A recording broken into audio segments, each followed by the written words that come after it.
So I would say the Flower class corvette was the backbone. That plus the River class frigates was the backbone of the North Atlantic. The Corvette early on were crude ships, as I've explained. They had a magnetic compass, and that was the lot. The short forecastle head, designed by Smith's Dock of Middlesbrough, very much on the lines of a whaler, very good seaboats. But later they became more sophisticated. They extended the forecastle head, they fitted radar, they fitted echo sounders, they fitted direction finder. They got lots of good equipment. The motion of a Corvette is something else. Up and down and round about. It pitches and rolls. It's a very lively little boat. The description is really a cork on a pond where the wind's blowing. It bobs up and down a bit. And I knew I was going to be seasick, and I was seasick. Most of the crew would be hostilities only, but there were a nucleus of what you would have called RN ratings. Lots of training, lots of courses. You just didn't relax. Every day, action stations, drill, drill, drill, drill. We went over to Nova Scotia. This was our first transatlantic crossing. We found it much easier than transferring to a homeward bound convoy in mid-ocean. And the convoys themselves felt much happier. At that time, the mid-Atlantic gap, devoid of air cover, was a very worrying time for the merchant vessels. The escort, of course, was always continually zigzagging, not in a regular formation, but in irregular manner. We look for any object in the sea, periscopes mostly, that's what you got in your mind. It gets boring after a while, but even at night you're looking out, you can't see a thing, you know. You're still looking out just the same, you're just looking out in the black. Yes, there were attacks quite often. I suppose the most dramatic one you would see was when you'd hear this almighty bang and you'd find the ship was split in two, and the bows were cocked up in the air and the stern was cocked up in the air, and both were sliding slowly back into the water, and that was quite a common sight, really. The weather was atrocious. We had one convoy when we got all iced up, and we spent hours and hours and hours chipping ice day and night. It's very, very frightening, because the ship wallows, you know, and it wallows over, and you think it's never going to get back up again. First of all, the Atlantic is extremely cold, even in the best times of the year, in the summer. Chances of surviving in the water for any length of time are fairly remote.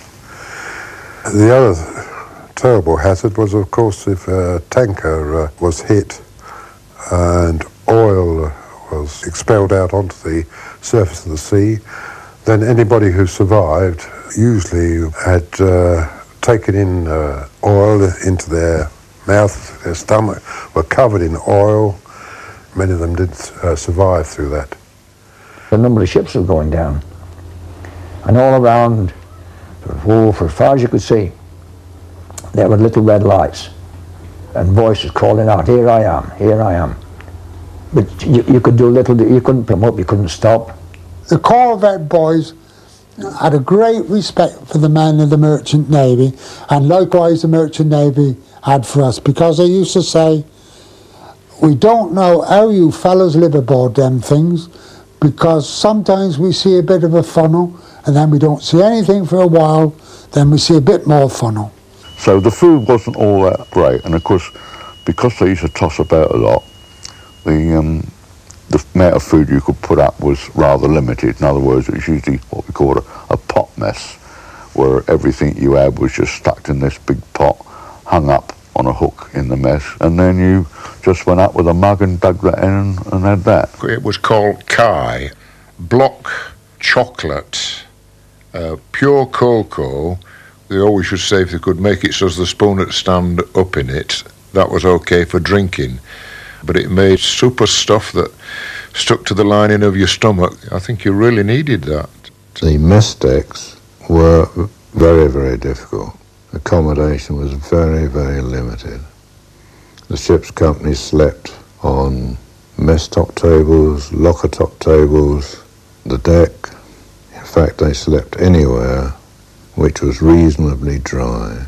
Every man used to have a galvanised bucket which he kept as his personal bucket. He kept this very clean, only used it for washing clothes in. So you washed the clothes in this bucket, and after rinsing you wrung them out, and you could then hang them up on lines that were put across above the boiler room of the ship. When the hands fell in the morning, were detailed off to working parties, and it was nearly always a chipping hammer or a paintbrush. That was at sea or in harbour. You were chipping off old paint and putting on fresh paint.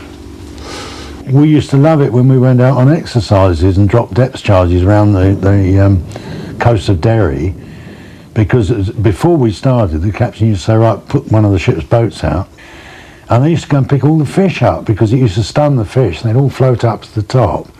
Perhaps he'd cut the captain's hair that day or something like that, because once he found out he could do it, that was it. And if they had a fine day and he wasn't on duty, then he used to be on deck cutting the crew's hair. December the 10th of the 11th, 1941, U-boat attack on convoy, sinking 3 ships. Time of attack 9:55 p.m. Dropped 5 depth charges, picked up 50 survivors, all but 6 Hindus, Lascars. Nightmare of a night, but exciting. Never forget the next 3 days. While making port, men sleeping everywhere. Lascars sick and spitting, also making water everywhere. Ship is like a WC. We've lived, that's all.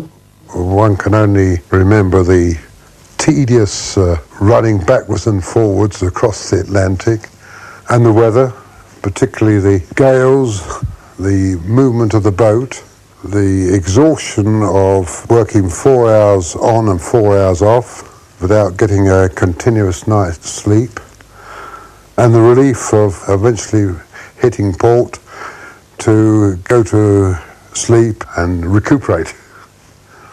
I would say hellish. It really was.